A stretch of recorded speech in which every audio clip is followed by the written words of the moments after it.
नमस्कार दोस्तों, मैं जीत एक बार आप सभी मित्रों का पुनः स्वागत करता हूं आपके अपने YouTube चैनल जीत एस एकेडमी 2.0 पर। तो आप सब कैसे हैं? उम्मीद करता हूं कि आप सब स्वस्थ होंगे, मस्त होंगे और पढ़ाई बेहतर कर रहे होंगे। तो ये हिस्ट्री क्लास में हम लोगों ने कहाँ तक 45 क्वेश्चन तक हम लोगों ने डिस्कस कर लिया था। कितने क्वेश्चन तक? 45 क्वेश्चन तक। अब थोड़ा सा बढ़ते हैं हम आगे अपने 46 नंबर के क्वेश्चन पर और देखते हैं। उससे पहले 45 को एक बार हम पुनः विचार करते हैं 45 में क्या है, फिर आगे हम लोग बढ़ते हैं। 45 नंबर का क्वेश्चन कहता है कि निम्नलिखित में से किसे सैनियों या नियमित या स्थायी सेना का रखवाला कहा जाता है। तो 45 का कल मैंने आपका जवाब बताया था कि जो बिंबिसार था उसको क्या कहते हैं, तो स्थायी सेना का रखवाला कहा जाता था इसको। और मैंने बताया था कि बिंबिसार कौन है और बिंदुसार कौन है। ठीक है, अब यदि बात करें थोड़ा सा यहाँ पे, जो बिंबिसार है क्या है? बिंबिसार। ठीक, तो जो बिंबिसार है उसको हर्यक वंश का संस्थापक मानते हैं। किस वंश का? हर्यक वंश का संस्थापक मानते हैं। किसको? बिंबिसार को या बिंबिसार को। ओके, हर्यक वंश का संस्थापक मानते हैं और यह पहला ऐतिहासिक राजा भी कहते हैं इसको। किसको? बिंबिसार को क्या कहते? पहला ऐतिहासिक राजा किसको कहते हैं? बिंबिसार को कहते हैं। वो किस लिए कहते हैं कि हम आपको थोड़ा सा बताते हैं कि मगध का पहला राजा, थोड़ा सा बात समझिएगा, यहाँ पे समझने वाली बात है कि मगध का पहला राजा किसको मानते हैं? तो बृहदत्त को, बृहद्रथ को। ठीक, और ये किस वंश का था? तो बृहद्रथ वंश का था, बृहद्रथ वंश। ठीक है, और इसका एक पुत्र था जिसका नाम था जरासंध। जरासंध। ठीक, और जरासंध का युद्ध किसके साथ हुआ था? तो भीम के साथ हुआ था। भीम के साथ हुआ था जरासंध का युद्ध। कौन सा युद्ध हुआ था? तो मल्ल युद्ध हुआ था। मल्ल युद्ध यानी कुश्ती वाला युद्ध हुआ था। ठीक, उसमें ये क्या हुआ? जरासंध हार गए। ठीक है, और जरासंध का जो पुत्र था सहदेव, जरासंध क्या हुआ? हार गया मल्ल युद्ध में। ठीक है, फिर जरासंध का पुत्र की बात करेगा। किसकी? जरासंध। तो जरासंध का पुत्र कौन था? तो सहदेव था। इससे थोड़ा सा पूछ लेता है कि मगध का पहला राजा कौन था? तो आप क्या बताएंगे? बृहदत्त था। और किस वंश का था? तो बृहदत्त वंश का ही था। ठीक है, और यहाँ से एक क्वेश्चन पूछेगा बृहदत्त का पुत्र कौन है? तो जरासंध है। और जरासंध का पुत्र कौन है? तो ये सहदेव है। ठीक, और यदि पूछ ले कि सहदेव का पुत्र कौन है? तो रुपुंजय। कौन? रुपुंजय। ओके, ये सहदेव का पुत्र हो गया। ठीक है, लेकिन बिंबिसार को पहला ऐतिहासिक राजा क्यों कहते हैं? थोड़ा सा ये बात समझिएगा, बिंबिसार को पहला ऐतिहासिक राजा क्यों कहते हैं। तो देखिए, जो रुपुंजय था, रुपुंजय ये किसका लड़का था? सहदेव का। ठीक है, सहदेव का लड़का था। इसको किसने मारा? बिंबिसार ने मारा। बिंबिसार ने मारा। ठीक, बिंबिसार ने इसको मारा और अपना कौन सा? हर्यक वंश की स्थापना करी। हर्यक वंश की स्थापना करी। ठीक, यहाँ तक समझ में आया। अब जो इसके पहले का है, जो ये रुपुंजय, इसके पहले की जो कहानी मैंने अभी आपको बताया कि मगध का पहला राजा कौन था? बृहदत्त था। बृहदत्त का पुत्र जरासंध था, और जो जरासंध का युद्ध भीम के साथ हुआ था। तो ये सब कहानी किसमें? ऐतिहासिक घटनाओं में नहीं मिलती है। यानी इसको ऐतिहासिक घटना में क्या काल्पनिक माना गया है। क्या माना गया है? काल्पनिक माना गया है। ठीक, जब काल्पनिक माना जाएगा तो जाहिर सी बात है फिर मेन जो मुद्दा चलता है ऐतिहासिक राजा के रूप में, तो कहाँ से प्रमाण मिलना चालू हो जाता है कि हर्यक वंश को ही प्रमाणित ऐतिहासिक वंश माना गया है, यह माना जाता है। ठीक है, इसके पहले को कोई ऐतिहासिक क्या प्रमाणित नहीं मानता है कोई इतिहासकार। ठीक है, यह प्रमाणित ऐतिहासिक वंश नहीं माना गया। ठीक है, तो हर्यक वंश में अब थोड़ा सा चर्चाएं करते हैं। हर्यक वंश का मैंने संस्थापक आपको बताया कि कौन है, तो बिंबिसार। इन्होंने राजधानी किसको बनाई? बिंबिसार ने अपनी राजधानी। ये कहाँ की बातें हो रही हैं? तो ये सब मगध की बातें हो रही हैं। ठीक है, कहाँ की? मगध वंश की। ठीक है, मगध में बोले तो महाजनपद काल में मगध का जो पहला राजा था, तो मैंने अभी बताया, तो बृहदत्त, वो ऐतिहासिक राजा नहीं था। इसने राजधानी कहाँ ट्रांसफ़र करी? किसने? बिंबिसार ने। तो राजगीर को क्या किया? राजगीर को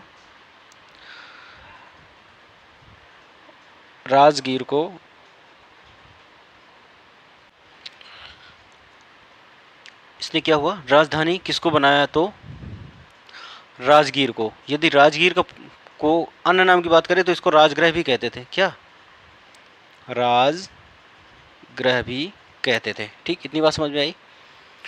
तो अब जब एक बार एमपी, जिसको आप वर्तमान में बोलते हैं, उसको आवंती कहते थे, आवंती। ठीक, और जहाँ का राजा क्या था? चंद्र प्रधोत, चंद्र प्रधोत या प्रधोब। ठीक है, वहाँ का ये राजा था। ये एक बार इतना बीमार हो गया। कौन? चंद्र प्रधोत इतना बीमार हो गया कि सही नहीं हो पा रहा था।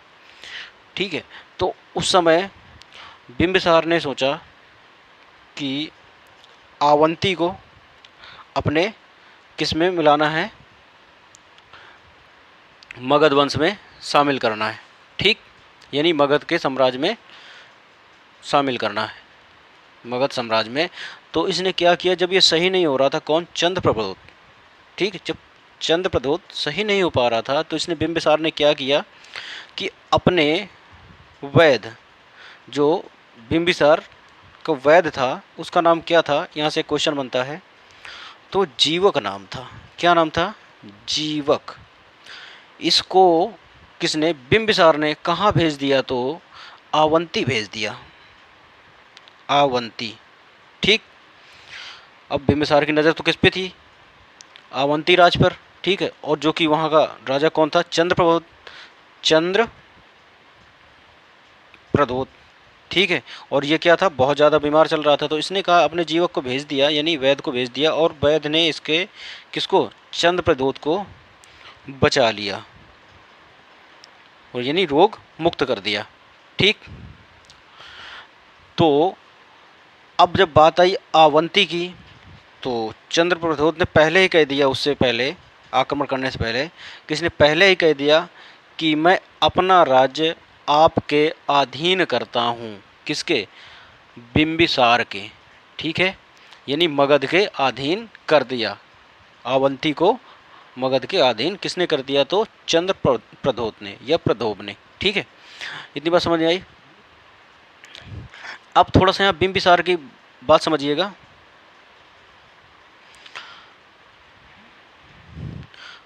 बिंबिसार क्या करता था कि ऐसी लड़की से विवाह करता था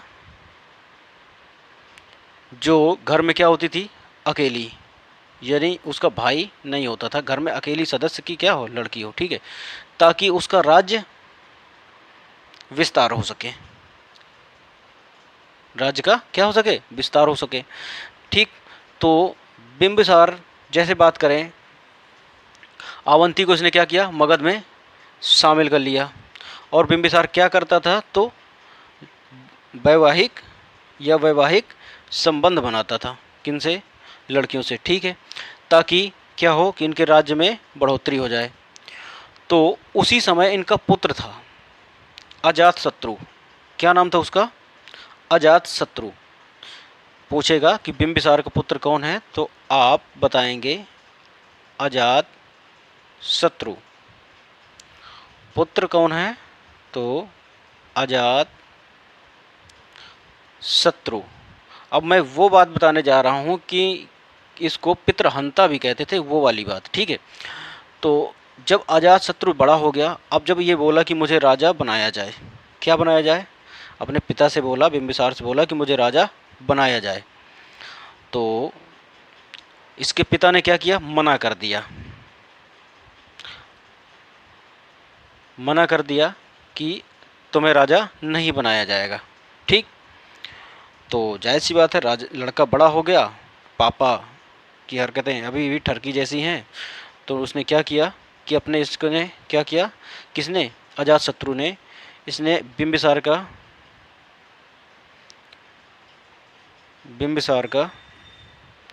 की क्या कर दी? हत्या कर दी, ठीक। किस वजह से? कि इसको राजा नहीं बनाया जा रहा था और बिंबिसार ही राजा बन रहा था, ठीक है। तो राजा न बनाने के कारण इसने बिंबिसार को मार दिया, यानी अपने पिताजी को मार दिया, ठीक है। अब जब इसने पिताजी को मार दिया कि तो उसी कारण इसको पितृहंता के नाम से भी जानने लगे। किसको पितृहंता के नाम से जानने लगे? पितृहंता या कुड़िक के नाम से जानने लगे। किसको? अजातशत्रु को। किस कारण? तो बिंबिसार की हत्या करने के कारण। तो जब अजातशत्रु आता है, अब अजातशत्रु के बारे में पढ़ते हैं।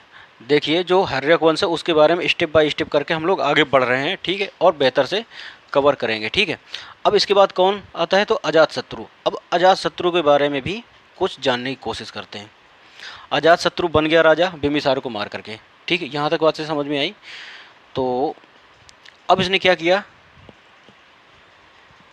जो राजगृह था या राजगीर था, क्या थी इनकी राजधानी? राजगीर। तो इसके चारों तरफ किलाबंदी करवा दी। क्या करा दी? किला से घिरवा दिया या किलाबंदी। तो एक क्वेश्चन बनेगा कि राजगीर के चारों तरफ किलाबंदी किसने करवाई थी? तो आपको बताना पड़ेगा अजातशत्रु ने। किसने कराई थी? अजातशत्रु ने। मैं इसलिए इन क्वेश्चनों को बताने के लिए आपको एक स्टोरी के थ्रू जोड़ने की कोशिश करता हूँ। अजातशत्रु ने, ठीक। यहाँ तक बात समझ में आई। अब इसके बाद क्या हुआ?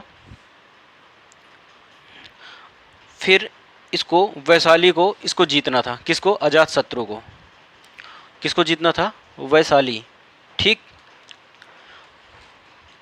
जो वत्स की क्या थी? राजधानी थी। कौन? वैशाली, ठीक है। वत्स की राजधानी कौन थी? वैशाली, ठीक है। जब वैशाली को ये जीतने गया, कौन? अजातशत्रु, ठीक। यदि वैशाली पूछे कहाँ पड़ता है तो ये इस समय यूपी में है वर्तमान, याद रखिएगा। कौन? वैशाली, ठीक। वत्स की जो राजधानी है, ठीक। जब ये किसको? वैशाली को जीतने गया, तो वहाँ पर इसने अपने वर्षकार को, किसको? वर्षकार को दूत बनाकर भेजा। दूत बनाकर किसको भेजा? वर्षकार को। क्वेश्चन बनेगा कि अजातशत्रु जब वैशाली को जीतने गया तो उस समय वर्षकार मतलब किसको दूत बनाया? तो वर्षकार को दूत बनाकर भेजा, ठीक है। अब यहाँ से एक जो मेन पॉइंट है वर्षकार दूत, इसके थ्रू कुछ कार्य किए गए थे कि वैशाली को किस प्रकार से जीता जाएगा, ठीक है। किस प्रकार से जीता जाएगा। अब दूत बन के गया था तो इसको पूरी जानकारी वहाँ से मिल गई वैशाली की, ठीक है। तो इसने बताया कि अगर वैशाली को जीतना है तो हमको 2 नए हथियारों का प्रयोग करना होगा। 2 नए हथियारों को प्रयोग करना होगा। वो हथियार कौन कौन से हैं? तो ओके, कलर चेंज कर लेते हैं थोड़ा। वो 2 हथियार कौन कौन से हैं? तो एक रथ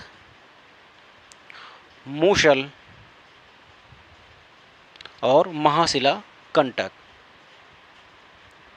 महाशिला कंटक, ठीक। क्या है?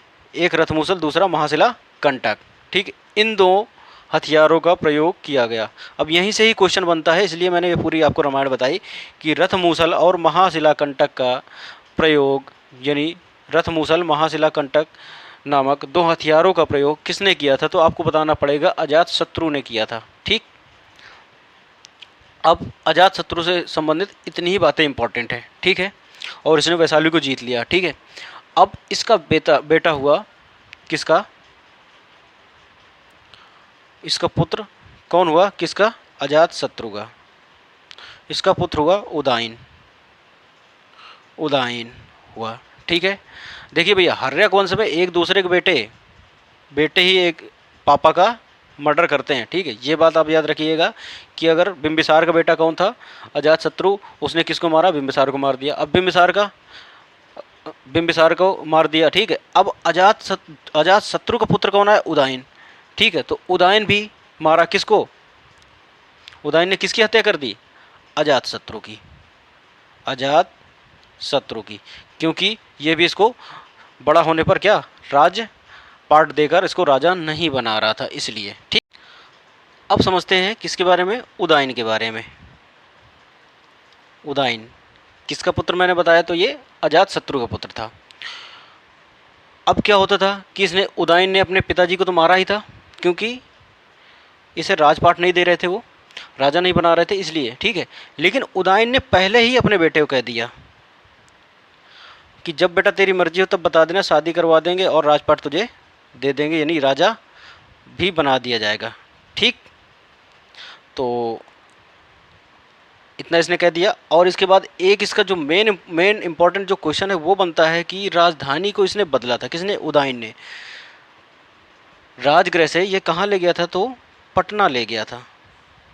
कहाँ ले गया था राजधानी, तो राजगृह से पटना ट्रांसफ़र किया इसने, ठीक। पटना को क्या कहते, तो पाटली पुत्र भी कहते हैं, ठीक। उसने ट्रांसफ़र किया, क्यों ट्रांसफ़र किया वहाँ पे, क्योंकि राजगृह किलाबंदी तो थी लेकिन इतनी ज़्यादा सेफ नहीं इसको लगी, तो ये पटना ले गया। पटना इसलिए ले गया वहाँ पे क्योंकि पटना के इस तरफ कौन सी नदी है, तो सोन नदी है,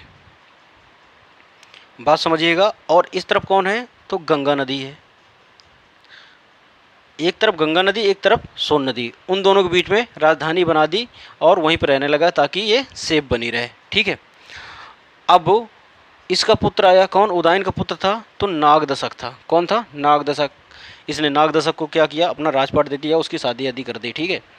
फिर इसके बाद जब नागदशक आया यहाँ पे, तो नागदशक हर्यक वंश का, नागदशक,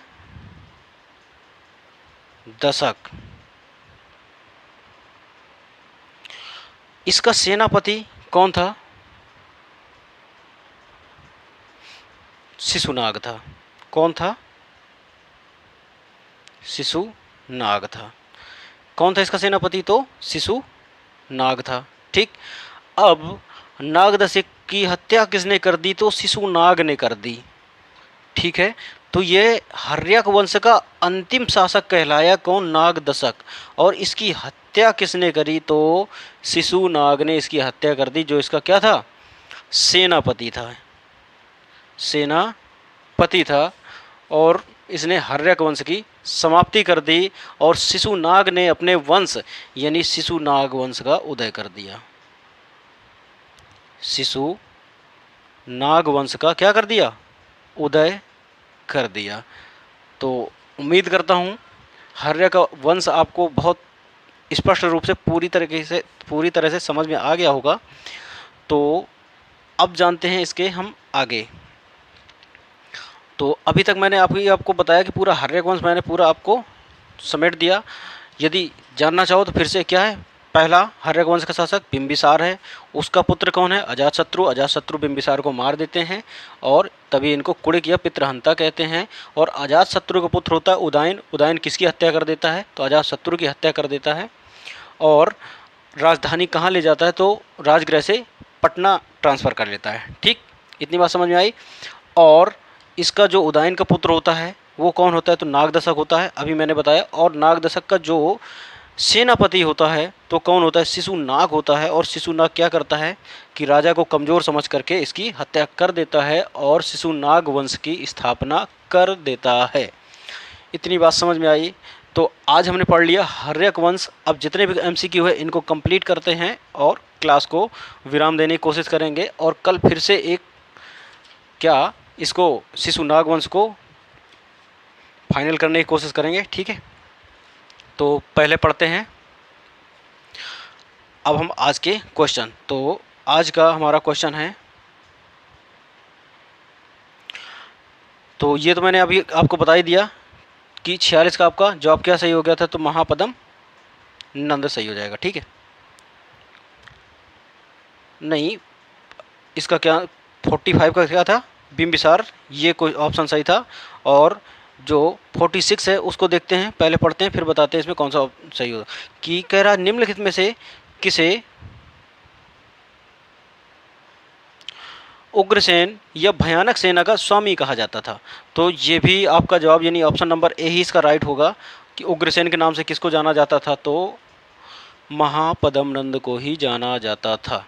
ठीक है, नेक्स्ट क्वेश्चन हमारा कि डेरियस, जिसको दाएं बाहु फर्स्ट कहते हैं या डेरियस प्रथम कहते हैं, ठीक है, ने 516 बीसी में सिंधु के तटवर्ती भूभाग को जीतकर उसे ईरान का 20वां क्षत्रपी यानी प्रांत बनाया था। उसे कितना राजस्व प्राप्त होता था, किसको, डेरियस प्रथम को उससे कितना राजस्व प्राप्त होता था। तो 47 का आपका जवाब सही जाएगा, option number A is right. यानी उस समय टैलेंट एक क्या था, मापने का यंत्र था, उसमें 360 टैलेंट के आसपास इसको क्या मिलता था, भू राजस्व मिलता था। ठीक है, या राजस्व प्राप्त होता था। ठीक है, क्वेश्चन नंबर 48 क्या कहता है, 48 कहता है कि निम्नलिखित में से कौन सिकंदर के साथ भारत आने वाला इतिहासकार नहीं था। तो सिकंदर के साथ कौन कौन आए थे, तो मैंने अभी आपको बताया था कि नियार्कस तो उसका था ही, और उसके साथ ही आया था, और एनासिक्रिस्टस ये भी आया था, और एरिस्टोबुलस भी आया था। ठीक है, किसके साथ ही था, तो सिकंदर के साथ ही था। ठीक, लेकिन हेरोडोटस नहीं था, हेरोडोटस हिस्ट्री के जनक माने जाते हैं। ठीक, क्वेश्चन नंबर 49 देखते हैं क्या कहता है। क्वेश्चन नंबर 49 कहता है कि महाजनपद काल में श्रेणियों के संचालन को कहा जाता है। तो क्या कहा जाता है, ऑप्शन नंबर एक है कहता है श्रेष्ठिन, बी कहता है सेठ, सी कहता है ज्येष्ठक, और डी कहता है ग्राम भोजक। तो आपका 49 का जवाब सही हो जाएगा आपका विकल्प नंबर ए, यानी क्या कहते हैं उसको, श्रेष्ठिन के नाम से जाना जाता है। ठीक, नेक्स्ट 50 नंबर का क्वेश्चन कहता है कि ग्रहपति, क्या ग्रहपति का अर्थ क्या होता है। तो ग्रहपति का अर्थ होता है धन से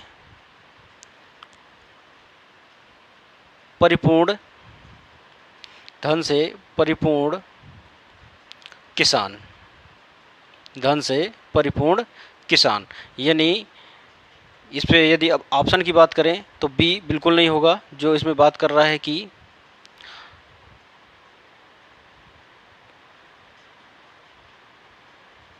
धना व्यक्ति बिल्कुल नहीं होगा, डी तो हो ही नहीं सकता, धना व्यक्ति भी नहीं होगा, धना व्यापारी भी नहीं होगा, लेकिन धना धनी किसान मैंने आपको बताया था, यानी ऑप्शन नंबर ए इसका क्या हो जाएगा, राइट हो जाएगा। क्वेश्चन नंबर 51 क्या कहता है, बहुत ही शानदार क्वेश्चन है, इसको मिलान करते हैं। ठीक, तो देखते हैं इसमें क्या कहता है। कहता है एक तरफ दिए हैं कुछ पद दिए हुए और दूसरी तरफ उनमें के नाम दिए हैं, उनको क्या कहते हैं, तो ये बात करता है। तो चलिए देखते हैं। जो अष्टकुलक जिसको कहते थे वो क्या करता था, किसी भी राजा को या किसी भी व्यक्ति को क्या करता था, परामर्श देता था। ठीक है, यदि किसी भी राजा को परामर्श लेना होता था तो किसके पास जाता था, अष्टकुलक के पास। तो यानी इस एक का ए जवाब आपका सही हो जाएगा। ठीक है, फिर है महामात्र। महामात्र, ये महामात्र होता था बहुत ही उच्च कोटि का अधिकारी होता था, यानी अब बी का आपका 2 सही हो जाएगा। ठीक है, और यदि बलि साधक की बात करें तो बलि साधक उसको कहते थे जो किसानों से कर वसूलने का काम कराता था। ठीक है, यानी किसानों से कर वसूलने का वाला अधिकारी। क्वेश्चन और डी ऑप्शन क्या है, तो डी का जायज़ सी बात है, चौथा ही मैच करेगा इसका क्या है कि शिल्पियों व व्यापारियों से शुल्क व चुंगी वसूलने का अधिकार किसको होता था? तो सौलिक या शुल्क का अध्यक्ष को होता था। ठीक है, तो यानी इसका यदि जवाब की बात करें हम तो ऑप्शन नंबर ए इसका क्या हो जाएगा? राइट हो जाएगा। और ये क्वेश्चन आपको उम्मीद करता हूँ समझ में आ गया होगा। यदि क्लास अच्छी लगे तो लाइक शेयर करते चलिएगा मेरे दोस्त। अब बढ़ते हैं हम नेक्स्ट क्वेश्चन पर। नेक्स्ट क्वेश्चन हमारा क्या कहता है? 52 कहता है कि मगध के किस प्रारंभिक शासक ने राज्यारोहण के लिए अपने पिता की हत्या कर दी एवं इसी कारणवश अपने पुत्र द्वारा मारा गया? ठीक, तो ये किसकी बात हो रही है कि अजातशत्रु ने किसको मारा था? तो बिंबिसार को मारा था। ठीक है, और उदयन ने किसको मारा था? तो अजातशत्रु को मारा था। तो क्वेश्चन क्या कहता है कि मगध के प्रारंभिक शासन की बात कर रहा है। यहाँ पे एक शब्द दिया हुआ है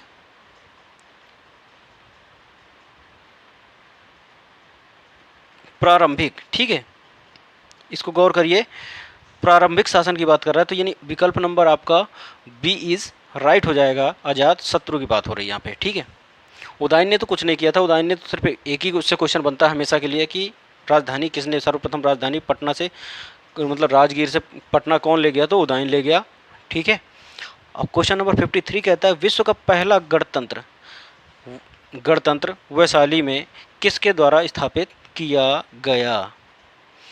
तो आपका वंश, इसमें वंश दिए हैं मौर्य वंश, नंद वंश, गुप्त वंश, लिच्छवी वंश। तो 53 का आपका जवाब हो जाएगा इसका लिच्छवी वंश। कौन सा विकल्प सही हो जाएगा? विकल्प नंबर डी, यानी लिच्छवी गणराज्य। ठीक है, किसके द्वारा स्थापित किया गया था वैशाली? तो लिच्छवी गणराज्य इसको बोलते हैं, और लिच्छवी के द्वारा यह स्थापित किया गया था। ओके, अब बढ़ते हैं हम नेक्स्ट क्वेश्चन की तरफ, जो कि हमारा 54 है। कहता है कि सूची फर्स्ट को सूची सेकंड से मैच करना है, यानी मैचिंग खेलना है। ओके, एक तरफ आपको महाजनपद दे दिए गए हैं और दूसरी तरफ उनकी राजधानियां दे दी गई हैं। ठीक, एक तरफ जनपद है उनके महाजनपद और दूसरी तरफ राजधानियां। तो जैसा कि यदि हम बात करें 54 के, जो विकल्प नंबर ए है, तो वो कहता है कि कुरु की राजधानी क्या थी? तो आप सभी को पता है इंद्रप्रस्थ थी। और यदि पांचाल की बात करें, किसकी? कुरु की राजधानी क्या थी? तो इंद्रप्रस्थ थी। ठीक है, अब यदि यहाँ पे बात करें अब कि पांचाल की राजधानी क्या थी? तो पांचाल की राजधानी अहिछंद थी। और यहाँ पे यदि वत्स यानी कौशल की बात करें तो कौशल की साकेत, किसको बोलते हैं? कौशल को साकेत या श्रावस्ती भी बोलते हैं इसको, किसको? साकेत को। और वत्स की क्या थी? तो कौशाम्बी थी। ठीक है, अब क्या करते हैं, थोड़ा सा एक बार राजधानी और देखिएगा। साकेत को क्या कहते हैं? कौशल भी कहते हैं। ठीक, कंबोज की हटक होती है। पहले इसका जवाब यानी कौन सा सही हो जाएगा? तो 1 का 4, 1 का 4, 2 का यानी बी का तीसरा, सी का पहला, और 4 यानी डी का दूसरा, यानी विकल्प नंबर आपका सही होगा। तो विकल्प नंबर आपका बी इज राइट हो जाएगा। इतनी बात समझ में आई? अब थोड़ा सा ध्यान दीजिएगा, मैं राजधानी बोलता हूँ कि कंबोज की क्या राजधानी थी? तो हाटक थी। क्या थी? हाटक। ठीक, कंबोज की राजधानी हाटक थी। गांधार की क्या थी? तो तक्षशिला थी। राजा पहला कौन था? तो आम्बिक था।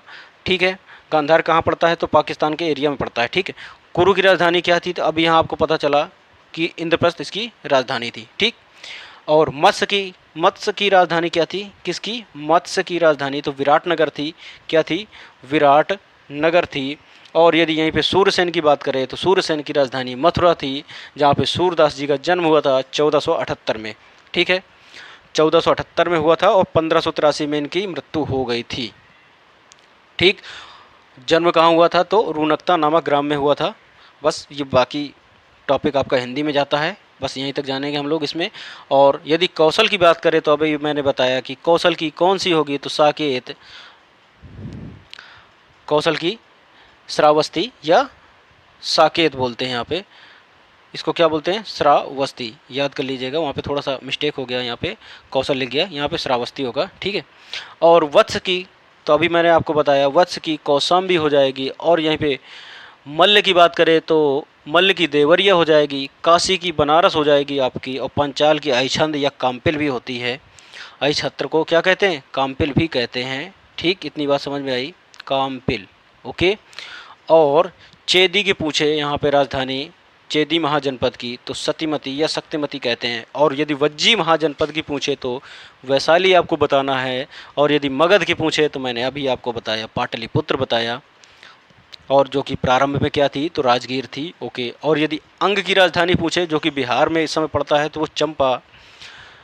और आवंती की पूछे तो माहेशमती आपको बताना है या उज्जैनी बताना है। और अस्मक की पूछे तो प्रतिष्ठान आपको बताना है, जो कि गोदावरी नदी के किनारे है, ठीक।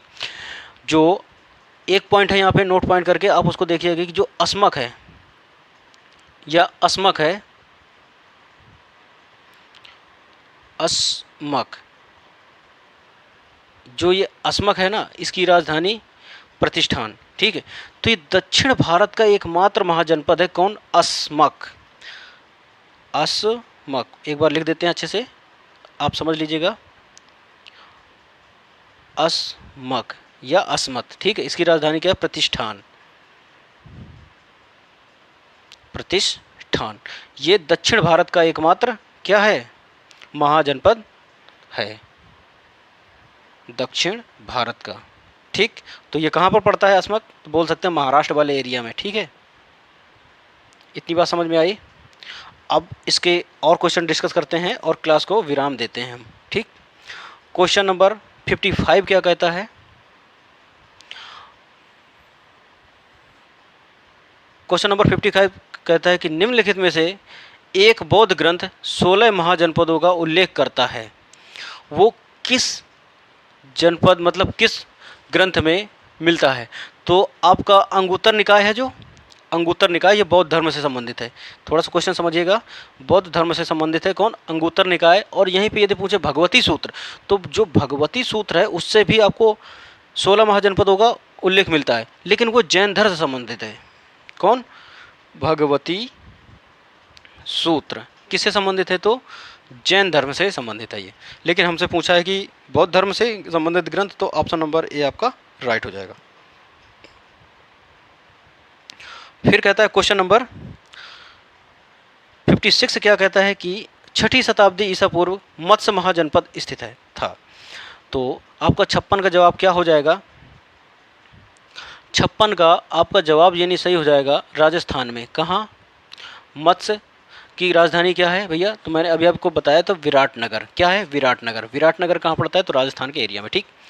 अब जो आज का अंतिम क्वेश्चन है, जो अंतिम क्वेश्चन कहता है कि निम्नलिखित में से किस नदी को पहले वितस्ता के नाम से जाना जाता है।